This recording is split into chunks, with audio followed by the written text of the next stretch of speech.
E aí, galera, aqui é o Liquid, esse é o canal DistroHopper e nesse vídeo eu queria falar com vocês sobre o que deu errado no Linux. Começando do começo, né? Então, se você caiu aqui de paraquedas, já deixa um like aí para fortalecer o algoritmo, a nossa luta, a nossa guerra contra o algoritmo. Já deixa aí um comentário bonitinho aí, manda um salve que eu mando um salve de volta, na medida do possível. Se não é inscrito, se inscreve aí no canal. Bom, estou sumido, né? Como vocês repararam, realmente tá muito complicado para mim manter o canal. Mais ou menos como eu previ. Não para de chegar coisa, então eu não sei exatamente qual vai ser o futuro do canal, mas eu ainda tenho coisas para falar. Eu tenho bastante coisa para falar. E tenho umas reflexões importantes e eu queria muito compartilhar isso com vocês. O que acontece? Eu tenho um amigo, o ID. O ID ele é inscrito aí do canal. Cara, conheço ele já há uns 15 anos aí. Cara, muito gente boa. E ele tenta fazer a migração dele para o Linux já tem um tempão, mas ele tem umas posições críticas sobre como o Linux funciona, né? Então a gente há 15 anos discute e bate boca e escreve textão um para o outro sobre essa situação, né? Por que o Linux não domina? Porque o Windows é uma droga, pô, mas o Linux também não consegue. Fica aquela coisa esquisita, né? Eu acho que já dá para começar a tirar umas conclusões aí. Não é um problema simples, tá? E isso acontece principalmente porque o problema do Linux é que o Linux ele não é uma plataforma. O Linux Desktop, né? Esse GNU Linux que a gente tanto gosta aí, que é o Linux mais Wayland, né? Diferente do Android, por exemplo. O Android é Linux também, mas o Android ele é uma plataforma. Você tem ali uma características de plataforma. O grande problema do Linux é a cultura dos desenvolvedores Linux. E a cultura um pouco dos usuários Linux hardcore também, que não é a mesma cultura dos desenvolvedores não necessariamente, né? E também dos usuários iniciantes, quem acabou de chegar no Windows. Qual que é a grande treta do Linux? Todo mundo percebe isso muito rápido. É a falta, um dos problemas, que como eu falei, o problema é complexo, então tem várias facetas. Falta de software. Antigamente, a falta de software era a desconfiança do mercado. Peraí, deixa eu só ver o que ele vai atualizar aqui. Aqui nós atualiza o sistema enquanto vai conversando. Ixi, ele quer botar um kernel novo. Nossa, ele vai fazer downgrade do kernel. Tá, hell. Não, acho que vou segurar essa atualização aqui que eu preciso ver isso aqui. Por que que ele está querendo voltar atrás na versão do kernel? A falta de software no Linux inicialmente era por uma desconfiança do mercado. O pessoal achava que o Linux não ia dar em nada. Depois foi pela dificuldade de implementação, porque quando o Linux era só 2 ou 3 distros, os caras achavam que o Linux não ia dar em nada. De repente o Linux tem 39 distros, algumas muito populares com suporte comercial, aquela coisa toda. Só que agora o cara tem que dar suporte não para 2 distros, ele tem que dar suporte para 39 distros diferentes. E isso afastou muito o pessoal. Mas a pior parte era que, uma vez que você gerava um binário do seu software para o Linux, 2 anos depois, aquele seu binário não roda mais. Tá? Por quê? Porque as bibliotecas evoluíram e elas quebraram a compatibilidade com o que tinha anteriormente. Né? Essa coisa da compatibilidade binária é o que a gente chama de ABI, tá? É o que a gente chama de ABI, que é um padrão de interface dos binários. Ou seja, os binários eles se conversam de certa forma, eles esperam determinados caminhos porque o código tem que percorrer, né? Algumas chamadas de sistema e tal.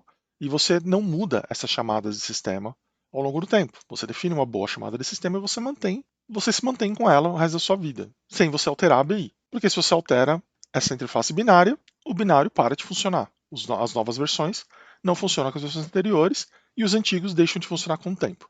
Isso é exatamente o que acontece com Linux. Exatamente isso que acontece. Se você tem um Fedora 12 e um Fedora 35, não existe praticamente nenhuma chance de que um pacote RPM de uma versão do Fedora funcione na outra versão do Fedora, ou vice-versa. Né? Então você não vai conseguir rodar software antigo no sistema novo e não vai conseguir rodar software novo no sistema antigo. Né?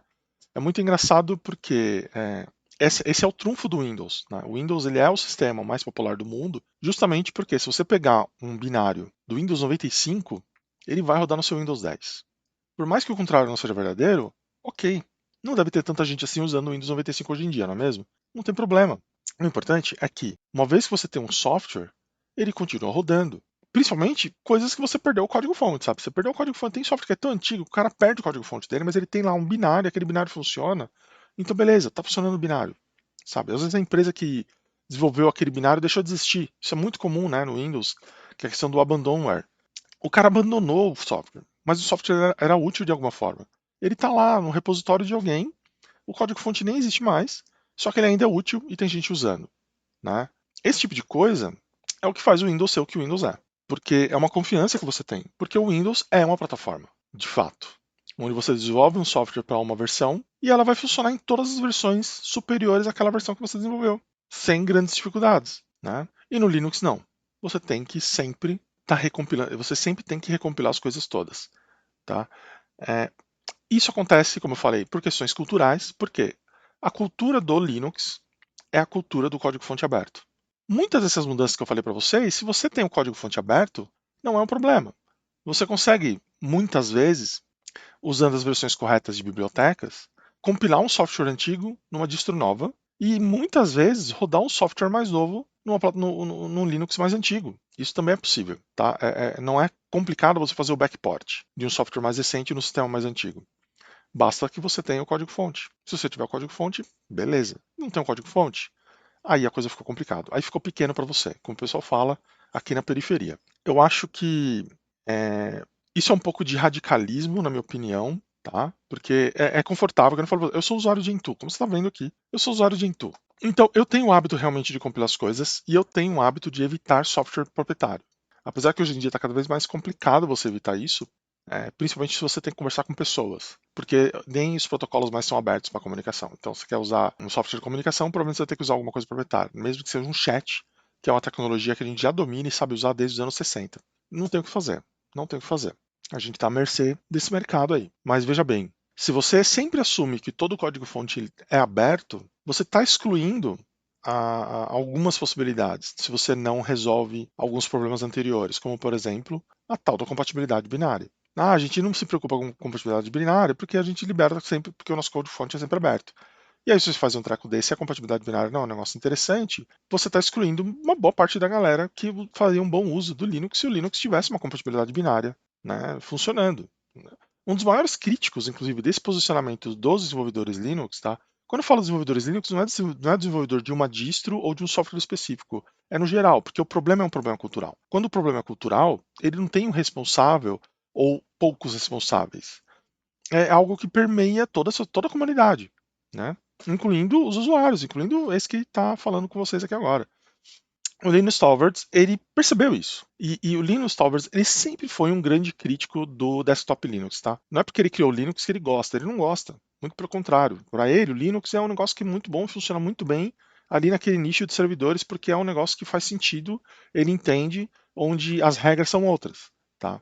O Linux no servidor tem determinados tipos de regras, que são geralmente regras atreladas às regras de negócio, onde o pessoal evita fazer cagada, né? Não tem muita. Deixa eu ver um negócio aqui.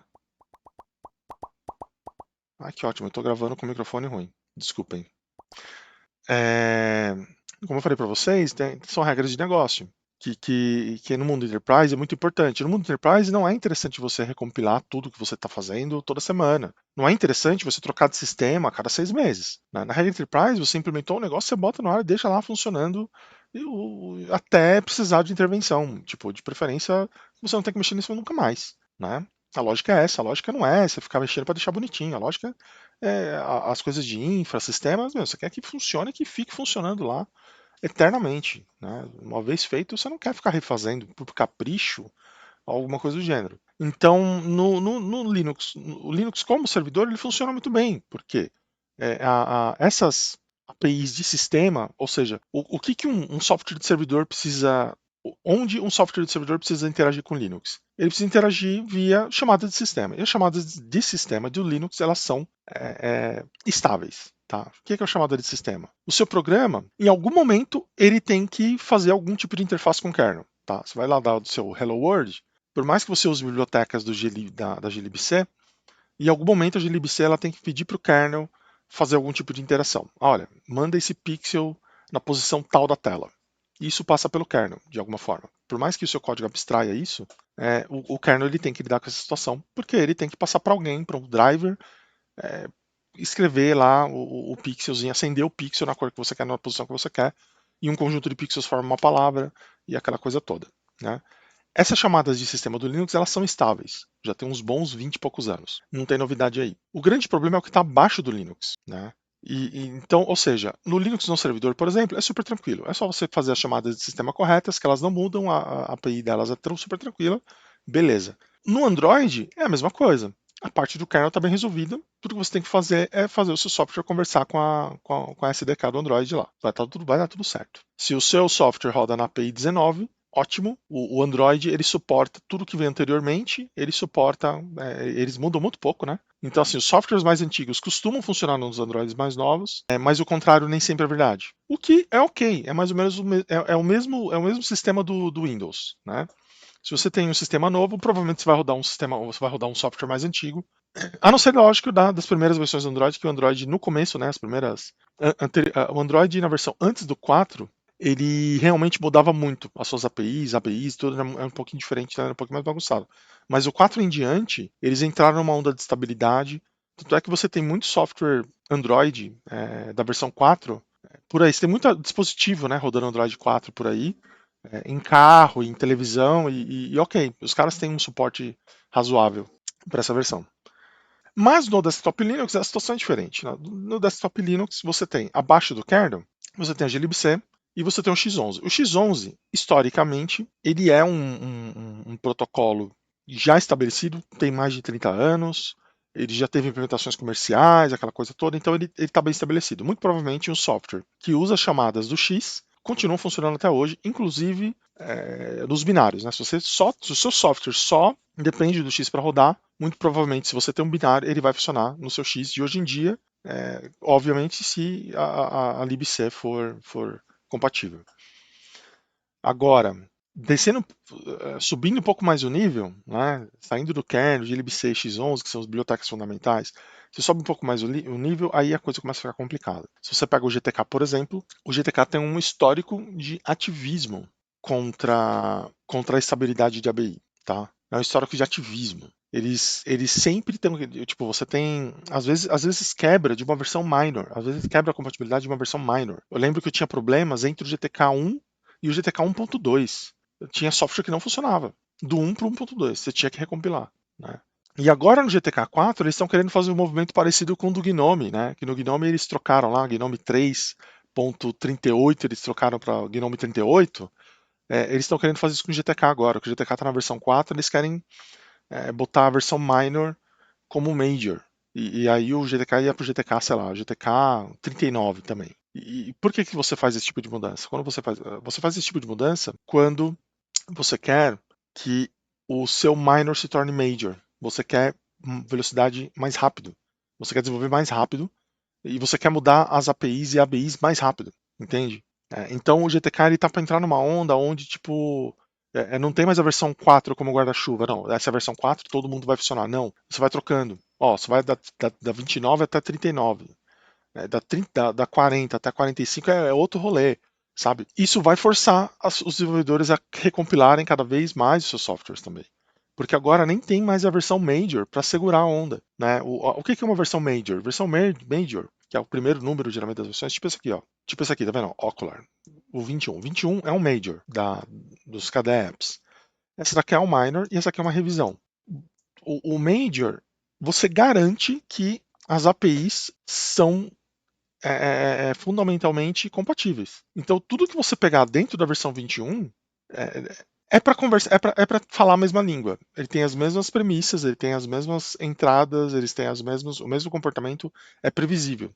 Quando você troca o major, né, você vai do 21 para o 22, aí você pode, culturalmente falando, você remove algumas coisas obsoletas e você quebra alguma compatibilidade. Então o 21 com o 22 não é tão compatível. Mas dentro dos minors é para ser compatível. Nem precisa falar de revisões. A revisão é só uma build diferente lá. São mudanças realmente pequenos fixes, né? Bug fix e tal. O pessoal do Gnome eles vão sair, eles vão deixar de ter esse major e eles vão virar um número. Igual o Firefox, igual o Gnome. Né? Por quê? Porque você não tem mais o major para garantir ali a compatibilidade das suas versões. Ou seja, cada versão do GTK é uma nova versão do GTK. Como é que vai ser isso? Ninguém sabe como é que vai ser. Mas eu já prevejo problemas aí. Eu já prevejo problemas. Né? Lembrando que o GTK é um software que está muito no guarda-chuva do pessoal do Fedora por questões históricas. O GTK, GNOME, toda essa galera geralmente tem envolvimento mais forte com a comunidade do Fedora. Então, muito provavelmente no Fedora não vai dar problema. Agora, se você usa uma distro rolling release, por exemplo, é muito provável que você vá ter inúmeras versões de GTK instaladas no seu computador ao mesmo tempo. É bem provável que no futuro isso vai acontecer. Tá? Como é que resolve isso? Né? Se resolve isso mudando-se uma cultura. E foi justamente a aposta que o Linus Torvalds fez. O Linus Torvalds ele chegou e falou: olha, com a entrada do Steam, ele falou isso em 2014, né? Com a entrada do Steam full power no Linux, talvez agora o Linux tenha uma chance. O que ele quis dizer com isso?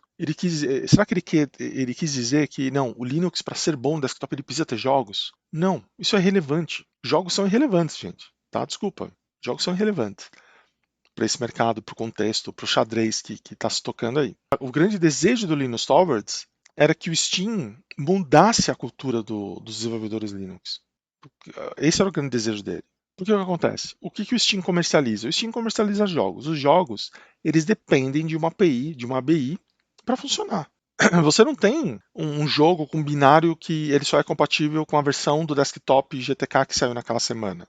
Ele tem que rodar em diversas plataformas diferentes. Ele tem que rodar num range de 3 versões do Windows, pelo menos aí. Ele tem que funcionar no Windows 8, no 10 e no 11, pelo menos aí. O Windows ele sempre se comporta mais ou menos desse jeito. Então é esperado que você tenha uma compatibilidade, porque você não tem como recompilar o software que é proprietário, não tem como você recompilar o jogo. Ah, eu comprei um jogo, agora você tem que recompilar o jogo.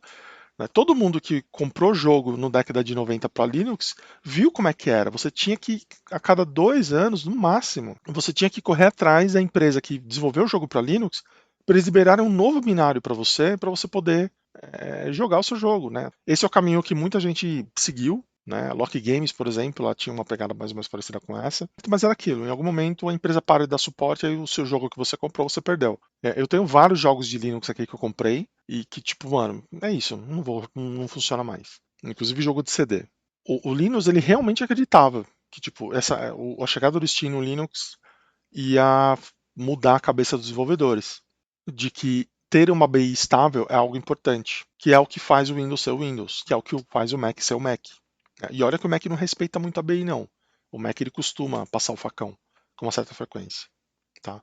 Mas o Windows não, por isso que ele domina o mercado. E o Mac não, né? Ai, mas é porque o Mac é muito caro. É caro porque você é pobre, você mora num país de periferia, onde o ministro da economia tem o dinheiro dele numa offshore, porque ele sabe que a política econômica dele é uma droga. E ele quer proteger o patrimônio dele. Tá? É por isso que o Mac é caro aqui. Não vem com essas histórias, não. Mano. O lance todo é esse. O Linus errou. Ele achou que a comunidade ia se tocar, ia começar a pensar em ABIs mais estáveis, mas não foi o que aconteceu. Não foi o que aconteceu. E a Steam, ela trouxe uma estratégia para os jogos continuarem funcionando no Linux. Qual que é a estratégia dela? Ela tem runtimes baseadas no Ubuntu LTS. Inclusive, foi justamente nessa época que explodiu uma treta lá no Ubuntu, né? O Ubuntu falou que ia deixar de dar suporte na versão 19, né? Ele ia jogar fora o 32 bits. Isso deixou o pessoal apavorado, porque falaram, mano, a gente tá jogando o nosso legado fora. Quer dizer, software antigo Linux agora não vai ter mais possibilidade de você conseguir rodar. Mas a Steam, o que ela fazia? Ela tem o Ubuntu 32 bits em versões Major lá, então, em versões LTS, desculpa. Então ele tem uma runtime, né, que ela mantém, que é a 14, a 16, a 18, né? E os jogos eles são compilados para funcionarem é, nessas plataformas, né? Nessas versões específicas, né? Você faz o seu software para rodar naquele negócio. Então todo jogo novo que sai de Linux ele sai já rodando nesse treco aí, né? Nessas versões do Ubuntu. Né? Os jogos mais antigos continuam presos nas suas runtimes antigas. Os jogos mais novos estão nas runtimes mais novas. Né? E aquela coisa que eu te falei, nos Linux mais novos, os antigos continuam funcionando. Se você tem um Linux mais antigo, talvez você não consiga rodar o jogo do ano. Né? Você tem uma diferença muito grande aí. Né? Você está usando o Ubuntu 12, você não vai rodar os joguinhos do Ubuntu 18. Né? Mas se você está no 18, você vai conseguir rodar os jogos do 12, que é o que interessa. Que é o que interessa para todo mundo. E a Steam, ela lida com os seus jogos dessa forma. Por isso que os jogos de Linux da Steam continuam funcionando no Linux, né? No geral. Tem alguns que não funcionam mais. Tem jogo, por exemplo, que eu prefiro usar a versão de Windows via Proton. Por quê? Porque a ABI é estável. Né? Você pega um jogo mais antigo, ela vai funcionar no Proton porque a ABI do Windows é estável, a do Linux não é. O Linux ficou muito decepcionado que isso não aconteceu. Eu fiquei muito decepcionado. Todo mundo ficou decepcionado, né? Porque a cultura do desktop Linux não mudou. Então, o que aconteceu? O pessoal começou a pirar em formas de resolver esse problema. Eles precisavam realmente criar soluções para esse tipo de problema, que é da distribuição de software, principalmente a distribuição de software binário. E aí começou a surgir Flatpak, AppImage, Snap, né? Toda essa, tem mais uns 5 aí, tá? Eu vou falar só dos principais, mas tem uma outra galera aí também. E cada um deles tem o seu problema. Então, por exemplo, o Flatpak, que eu já abordei aqui no canal algumas vezes, ele usa o OS3 para fazer para instalar na máquina do caboclo um sistema paralelo desenvolvido pela Free Desktop. Então, qual que é a ideia? Você traz, para você rodar o seu programinha, você traz um root alternativo que roda em paralelo na sua máquina, e esse root alternativo que roda em paralelo na sua máquina é versionado e mantido pelo pessoal da Free Desktop. Então, quando você vai criar o seu Flatpak, você fala, não, eu quero usar essa runtime, eu quero usar essa runtime, eu quero usar essa, isso e isso, e aí o seu software vai depender só dessas runtimes, você instala essas runtimes na sua máquina e o seu binário vai funcionar. Né? Qual que é o problema? Mesmo softwares minúsculos precisam de runtimes grandes. Por exemplo, se você quiser instalar um software de Plasma no seu Flatpak, se prepara. Porque para rodar um programa pequeno, por exemplo, sei lá, o CalWrite ou o Kate, por exemplo, deixa eu até ver aqui como é o tamanho do problema, vocês vão entender. Ó, Flatpak, Search, Kate. Tá ruim o negócio aqui. Deixa eu mostrar aqui para vocês vão entender o tamanho do rolê. Eu estou lento hoje, hein? Será que o Flatpak não tá rodando? Ah, tá aqui. Ó, eu falei Kate, ele trouxe o CarWrite. Tudo bem, não tem problema. Então, só tentar instalar o CarWrite aqui. Né? O Flatpak ele sofre de alguns problemas. Um problema, por exemplo, é ele ser não amigável para quem está usando o teclado. Né? Ele só é amigável para a loja. Ele não é amigável se você está. Porque você tem que digitar o nome inteiro do negócio, é um pé no saco. Ó, ele achou no FlatHub, beleza? Ó, ele precisa baixar essa runtime aqui. Vamos ver o tamanho dessa runtime, já que ele não falou aqui. Ó, olha isso aqui. O CarWrite é um editor de texto. Ele é um editor de texto simples, inclusive. Então, ó, tá aqui, ó, 2.9 MB. Mas ele precisa das traduções, mais 2.9 MB. Mas ele precisa da plataforma KDE, mais 300 MB. Mas ele precisa das traduções da plataforma do KDE, mais 344 MB. Ele precisa também do tema, mais 6 MB. E ele precisa também do OpenGL, outra plataforma mais 128 MB. Ou seja, para rodar esse programinha de 2.9 MB, eu tenho que instalar quase 1 GB de software. Ah, mas ele vai reaproveitar isso nos outros softwares? Vai mesmo? Olha isso aqui. Não. É que nessa máquina não tem tanta coisa. Mas geralmente as minhas máquinas com Flatpak, elas têm várias versões diferentes de coisas que fazem tecnicamente a mesma coisa. Então o meu sistema ele é sempre muito carregado, sempre usa muito disso, né? Esse é um problema desse tipo de abordagem. É o mesmo problema do Snap também. O Snap é um pouquinho pior até. Mas assim, o pior em outros sentidos, desculpa. No Flatpak, você tem também um problema de segurança inerente à própria arquitetura que você não tem muito o que fazer. Né? É, se você pegar, por exemplo, o Fedora que é o maior entusiasta de Flatpak de todos os tempos. No Fedora, a maior parte dos Flatpaks, eles têm permissões de uso do file system. O que isso significa? Significa que o seu Flatpak ele não fica restrito a sandbox. Ele pode escrever alguma coisa no seu Bash Profile, por exemplo. Ele pode colocar alguma coisa no seu Alt Start. Ou seja, programas que você pega na rua, né? Você pega do lixo lá, bota no seu computador e ele pode fazer modificações na sua máquina, se você saber. E essas modificações elas permanecem no sistema mesmo que você delete eles, né? Porque se ele altera, por exemplo, o Bash Profile, se você retirar ele, ok, a mudança no Bash Profile vai continuar lá. E esse é um problema que não tem solução, tá, gente? Esse é um problema que não tem solução. Esse é um problema que não tem solução no Flatpak. A solução é você cria o Flatpak com permissões restritivas, né? Você não coloca permissões do desenvolvedor. Tipo, o desenvolvedor fala, não, eu quero que esse Flatpak tenha essas permissões. Não, a permissão que tem que dar é o usuário. Tem que ser algo parecido como é no Android. O Android, quando o programa quer acessar alguma coisa, ele te pede permissão para usar. O Flatpak ele tinha que te fazer isso também. E não que o desenvolvedor é que seta qualquer permissão que ele tem que usar, que o seu programa tem que usar. Quem tem que permitir ou não o que o Flatpak vai usar é o usuário. Né? Quem está trabalhando um pouco nesse sentido é o Elementary, mas talvez na próxima versão a gente comece a ver os resultados disso, porque nessa versão agora ainda está tudo muito tumultuado. Mas talvez na próxima versão isso já fique um pouco mais claro. Tá? O Snap sofre exatamente do mesmo problema, né? O grande problema do Snap é que ele usa imagens comprimidas com um algoritmo de compressão muito agressivo, que depende muito de CPU para funcionar, e o sistema dele de montar, onde ele monta para ganhar tempo na abertura do programa, ele monta essa imagem do Snap durante o boot. Ou seja, se você tiver 150 snaps, ele vai ter que montar 150 snaps durante o boot, e isso faz o boot ficar muito demorado. Tá? E é um problema de design, não tem o que fazer. Tá? Esse é um problema de design que os caras têm lá. E sem falar que eles sofrem dos mesmos problemas de permissões, porque qualquer pessoa pode ir lá na loja do Snap, criar uma conta e criar um aplicativo. Mas aqui no caso do Flatpak é mais grave ainda. Esse domínio que ele coloca aqui para você definir o seu programa como único, né? Porque isso aqui, ó, que ideia disso aqui? A ideia é que seja uma plataforma única. Então, ó, tá vendo? O ORG Desktop Platform Full FFmpeg é um, mas você pode ter um outro FFmpeg com outra assinatura. E aí você sabe que são programas diferentes que podem ter comportamentos diferentes e podem estar em versões diferentes. Ok, não tem nenhum problema nisso. O problema é que eu posso criar o meu programa lá no FlatHub com o nome que eu quiser. Eu posso ir lá agora, nesse exato momento, e criar um FFmpeg full com essa assinatura aqui.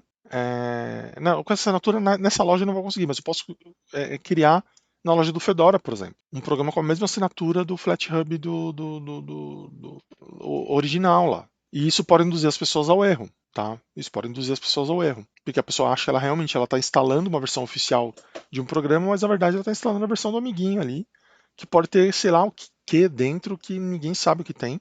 E como quem define as permissões é o desenvolvedor, não é o usuário, você fica refém da boa vontade aí do hacker, né? Se o hacker for um hacker bonzinho, você não vai ter muitos problemas. Se o hacker for um cara do mal, você vai ter problemas aí. É por essas e outras que eu não uso muito Flatpak, eu evito, na verdade. Não é uma coisa que eu gosto de fazer. Né? A não ser, claro, que quando é uma loja específica de uma distro, onde quem toma conta desses aplicativos é o desenvolvedor da distro e não é uma loja aberta para todo mundo. Como é um pouco do caso do pessoal do Fedora. O Fedora ele tem lá os seus Flatpaks oficiais. Né? O Fedora, inclusive, ele começou a migrar todos os seus RPMs para Flatpak. Todos. Tá? Eles estão em franca aceleração nesse movimento aí, o que pode indicar que o Silverblue está mais próximo do que a gente imagina de entrar como distro principal, tá? É só um palpite. Então a gente tem esse problema de segurança no Flatpak, a gente tem esse problema de performance de disco, né? Ou seja, eu vou instalar 1 GB para rodar um editor de texto, tá ligado? E se eu tiver versões diferentes do negócio, vai ficar todo mundo na RAM. E o Snap não é muito diferente, né? O AppImage é um pouquinho melhor, porque o AppImage realmente ele só tem o que o binário precisa para rodar. Tá? Ele não traz coisas que o binário não precisa para rodar. O pessoal prefere o AppImage. Eu fiquei de fazer um vídeo específico sobre o AppImage, mas não vai rolar. Pelo menos não enquanto tiver nesse esquema de contenção de tempo aí. O AppImage tem essa questão toda do. Ele realmente ele é menor porque ele só traz o que o binário precisa para rodar. Ele não tem, por exemplo, uma interface OpenGL, algo do gênero que ele não vai usar. Tipo, aqui pro CarWrite, por exemplo, eu não tenho só o OpenGL que ele precisa para funcionar. Aqui tem um OpenGL de tudo, né? Que ele vai precisar. E esse que é o problema, esse que é o grande drama, né, que a gente tem aí no Flatpak e no pouco do Snap também. É tudo muito grande. O outro grande problema que a gente tem nessa história toda é que muita gente fala que meu HD é barato, compra HD aí, compra SSD aí e tal. Isso é uma falsa verdade, assim, na verdade. Porque o storage não está barato de forma alguma. Né? Os HDs aí estão com tecnologia super nova, usando mecânica quântica aí usando física quântica para aumentar a densidade do disco lá. E no final das contas, o preço do HD não abaixa, cara. E o SSD é a mesma coisa, ele está com falta de silício aí no mercado, está com falta de chip no mercado, então o preço não está baixando. E o pior, assim, que eu vejo, né, é que a gente está migrando para a era da computação barata. Né? Você pode não ter reparado isso porque você é um burguês safado, mas a gente está migrando para um universo onde os computadores custam menos de $100. Tá? Eu estou falando do Raspberry Pi e de seus derivados. Né? Na China, é super comum o cara ter um computador que é daquele tudo em um rodando Android num monitor grande de 22 polegadas, como a gente vê vendendo no Extra, no Carrefour. É um Android num hardware super barato e onde basicamente o cara precisa do navegador da internet. Então, ótimo, o Android faz isso muito bem, não tem por que você gastar o dinheiro com uma GPU gamer, né? Você bota a GPU dentro do processador e vai dar conta, ele vai renderizar o vídeo, vai passar o vídeo, vai rodar o aplicativo, tudo certinho. Isso é computação barata, né? É um iMac que deveria custar, né, $100, $150, né? É um computador que é um monitor tudo em um, com uma resolução HD, não é nem Full HD, é uma resolução HD mesmo, com um Androidzinho rodando ali, você interage com ele por via cartão e tal. E esses dispositivos geralmente têm pouco espaço de armazenamento interno, né? Eles dependem muito da nuvem para funcionar. Então, quando você imagina um sistema onde para instalar um editor de texto você precisa de 1 GB para instalar um editor de textos, e que quando você monta o seu sistema inteiro usando o Flatpak, você vai gastar 30, 40 gigas, esse computadorzinho não roda, porque esse computadorzinho ele tem no máximo 64 GB de espaço de storage. Você não quer ficar gastando esse espaço com software, cara. E até porque você não precisa disso, né? As distros Linux já inventaram sistemas de pacotes robustos o suficiente para que rode os softwares. O que a gente precisa fazer? A gente precisa de uma ABI estável em todas as bibliotecas, onde o cara não seja obrigado a trocar todas as bibliotecas a cada nova versão. Não faz sentido toda a versão nova do Fedora ser compatível com a versão anterior. Não precisa ser assim. Mas é nesse caminho que a gente está seguindo. E o mais, isso está se intensificando. Agora com essa história do GTK, dele deixar de ter uma versão major, e vai ser um release novo por Fedora agora. E incompatível com a versão anterior. Se você não tiver código-fonte, o problema é seu. Usa o Flatpak aí, sabe? A gente está fazendo tudo errado. Né? A gente está perdendo o bonde, o desktop Linux está perdendo o bonde da história. Não é uma plataforma. Ele não se comporta como uma plataforma. E os grandes desenvolvedores eles querem desenvolver aplicativos e softwares para plataformas. Eu, particularmente, gosto muito do desktop Linux do jeito que ele é hoje, porque eu sou um cara que usa Gentoo e eu gosto de pegar meus códigos-fontes e fazer minhas coisas. Mas isso não é prático, isso não é totalmente inteligente. Né? O mais inteligente seria ter uma ABI estável, onde você pega um binário do Fedora e instala ele no Debian. Não é formato de pacote, não é disso que eu estou falando. O binário ser compatível, sabe? Se a biblioteca estiver faltando, você completa ela, não tem problema. Você traz. Sabe, o sonho ideal seria o quê? Se eu quero rodar um programa no meu Fedora e ele depende das bibliotecas, e aí eu pego esse mesmo programa e boto ele no Debian, e faltam bibliotecas, de eu poder pegar a biblioteca do meu Fedora e botar essa biblioteca no Debian e funcionar. Esse é o mundo ideal. Entendeu? Não importa de onde veio o binário, vai funcionar. Porque todo mundo se conversa, a API é estável, a ABI é estável e você não tem problemas em rodar o seu software. Mais ou menos como é no Windows. Você pega uma DLL do seu vizinho, que usa uma versão diferente do seu, e bota lá a DLL no seu computador, e aí os dois ficam com o mesmo vírus rodando lá. E essa é a parte divertida. Então é uma conclusão triste, né? Porque assim, o Android é uma plataforma e o Android é horrível. Se a gente parar pra pensar, o Android é horrível, porque é um sistema que ele é empurrado goela abaixo com um monte de coisas que a gente não quer, porque quem manda nesse sistema são empresas, elas querem ganhar dinheiro em cima das nossas costas, e aí criou-se todo esse modelo de loja no Linux. Agora o Linux virou um shopping center, né? Você tem ali o storage, o KDE Store, o GNOME Store, o Pop OS Store, não sei o que tudo. Por que esse modelo de loja? Porque todas as distros elas têm a intenção de ganhar dinheiro em cima das vendas de aplicativo dessas lojas. Não se engane, inclusive no Flatpak existe a intenção de se criar Flatpaks onde a pessoa consegue comprar. Eles têm a intenção de implementar venda de Flatpaks no FlatHub, onde você vai comprar um software proprietário e eles vão receber uma parte do troco. É uma parte de viabilizar, uma parte de viabilizar financeiramente o projeto, né? É uma possibilidade.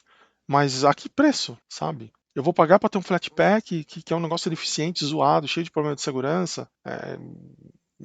Sabe, não faz sentido. Então enfim. Assim, no desktop, hoje em dia eu tô muito mais inclinado a aceitar que o Android ou um Chrome OS, alguma coisa do gênero, é o futuro do Linux desktop do que o Linux, esse GNU Linux que a gente tanto gosta aí, usando Wayland, Shorg, né? Porque o comportamento está errático, tá? Como os desenvolvedores eles estão encarando a situação, e como eles estão levando a cultura dessa coisa toda, é uma coisa um pouco nociva. É legal se você tivesse o mundo inteiro rodando software livre. Mas nesse mundo onde nem todo mundo usa software livre, esse radicalismo ele está mais prejudicando o Linux do que ajudando. Isso na minha opinião e na opinião de outras pessoas aí. Esse vídeo aqui é baseado em vários artigos que eu andei lendo nos últimos dias e alguns vídeos que eu assisti de outros youtubers também, tá? Se eu tiver tempo eu coloco as referências aqui nos comentários, mas muito provavelmente eu não vou ter tempo. Então procura aí, começando por é, o Linux não é uma plataforma, se eu não me engano. Esse é um vídeo do The Linux Experiment. Ele começou um pouco essa discussão, aí um monte de artigos seguiram, e é isso. Beleza? Então bom, minha dica para você de segurança, use os pacotes da sua distribuição, tá? Não dá para usar pacotes da sua distribuição? Tente usar os app images, tá? Mas lembre-se, qualquer um desses sistemas alternativos, seja app image, seja Flatpak, seja Snap, se eles não vêm do desenvolvedor oficial do software, você pode estar levando um presentinho para sua casa, tá? Esse negócio de Linux não tem vírus é lenda urbana, tá? Não tem vírus para Linux porque você não pegou. Mas se alguém fizer, você vai pegar, tá? Se alguém resolver colocar ali um presentinho no seu Bash Profile, aí não é muito difícil fazer isso usando o Flatpak nem usando o Snap, tá? Como eu falei, são lojas onde você, com e-mail falso, você consegue criar uma conta e você consegue criar os pacotes que você quiser e vai ter gente baixando e gente usando. E tem histórico de problema de segurança. Né? Os históricos existem. Ah, mas eles baniram o usuário. Beleza, só criar outro. Grande coisa. Né? Certinho? Então esse é o vídeo polêmico aí. Eu tô com um problema muito sério, como eu falei para vocês, eu tô com um problema muito sério de tempo. Tá? Esse problema ele está se agravando, na verdade, em vez de melhorar. O que vai acontecer com o canal, eu não sei. O que está acontecendo na minha vida é o seguinte: eu assumi um posto de trabalho numa empresa que está em expansão absurda. Então é uma empresa que ela está num ritmo de expansão insano, que está crescendo muito e ela tem um potencial de crescimento maior ainda para o ano que vem. Então eu não vou ficar tranquilo, muito pelo contrário, eu vou ficar pior. Então eu assumi uma cadeira de tech lead de desenvolvimento, de desenvolvimento e pesquisa de hardware nessa empresa. É, e eu achava que a coisa se resolveria em novembro, mas aparentemente as coisas que se resolveriam em novembro se resolveram, mas tem muita coisa pelo chão ainda. Sem falar que existe uma possibilidade também de uma mudança, talvez eu mude de apartamento também esse ano, então talvez eu mude de casa. Então, quer dizer, tem uma série de coisas aí que vão botar alguns desafios aí para eu conseguir manter o canal funcionando, por mais que eu goste de fazer, é uma coisa que eu não estou conseguindo mais fazer com o tempo, com a qualidade que eu gostaria de fazer. Mas eu sempre tenho coisa para falar, sempre tenho reflexões para fazer. Tem vários assuntos que eu queria abordar, como por exemplo, o que está acontecendo com o mercado de desenvolvedores, onde você tem desenvolvedor Java ganhando 200 mil e você manda uma vaga de Python, você recebe 300 currículos de desenvolvedor Python Júnior e praticamente todos os GitHub são iguais, de todos eles. Então eu queria falar um pouco sobre esse tipo de coisa também. Aos poucos eu vou falando, né? Eu preciso aprender a fazer vídeos onde eu não preciso editar. Mas tem que ser uma coisa que seja interessante para vocês também, senão não adianta, porque né, vídeo editado realmente é melhor, mas não adianta, se eu não consigo fazer porque eu tenho que editar, também não adianta. Quer dizer, eu estou numa encruzilhada. Porque se eu faço um vídeo sem editar, eu tenho que ser um vídeo que eu preparo roteiro, mas eu não tenho tempo de preparar roteiro. Então, se eu não tenho tempo para preparar roteiro, eu tenho que fazer edição do vídeo. Se eu tenho que fazer edição do vídeo, eu gasto um puta tempo. Então, o ideal para mim seria fazer vídeo sem roteiro e sem edição. Vídeos curtos, assim, rápido, pá, pá, pá, mas eu não consigo fazer. Então, enfim, quem sabe um dia eu consiga. Beleza? Então é isso, gente. Gostou do vídeo, dá um like. Não gostou, dá um dislike. Dúvidas, sugestões, deixa aí nos comentários. Se você caiu de paraquedas aí no canal, se inscreve aí, cara. Temos videozinhos aí eventualmente. E quiser me seguir nas redes sociais, segue aí nossas redes sociais. Beleza? Então, gente, um abração para vocês. Até o próximo vídeo, podcast, áudio. Falou!